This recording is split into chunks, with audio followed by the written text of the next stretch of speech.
Will the RAD power headlight fit on the Ariel Rider Rideal? Check out this video and we'll find out.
I'm a little disappointed in this light.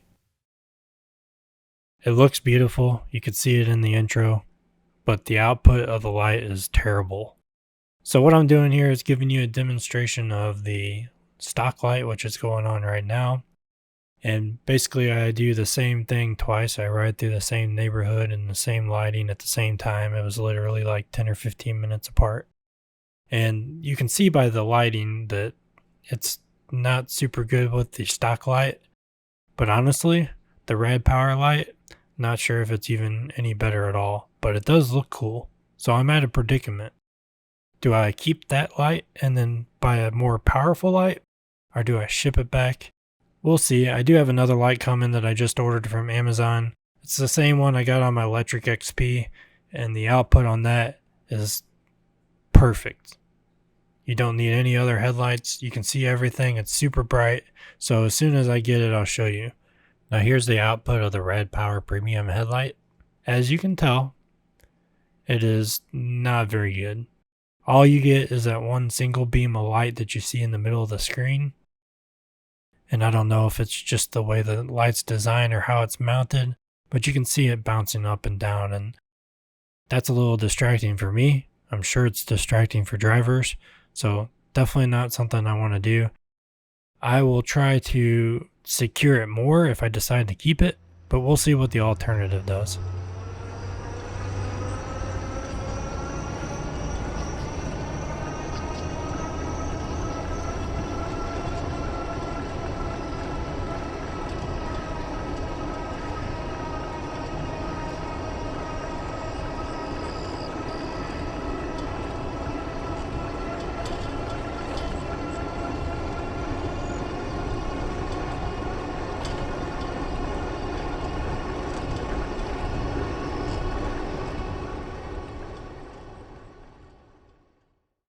See what I mean? Very weak lighting. Now it may work better as far as the vibration goes if it was mounted straight on the bike. It does say on their website it's not compatible with their basket. It does fit this one. You do have to bend the bracket a little bit, but it fits. It does look really good aesthetically, but not performance wise. So stay tuned, to be continued. We will see another episode of headlights for the Rideal, and I'll show you how to upgrade your headlight with the one I'm getting. It does require a little bit of electrical work, but nothing too extensive. So please subscribe. If you like this video, go ahead and leave me a like and comment down below what you think. And if you want to win 2 free Randy Ride stickers, go down to the comment section below, and if you're the first person to leave a comment, I'll send you 2 free stickers.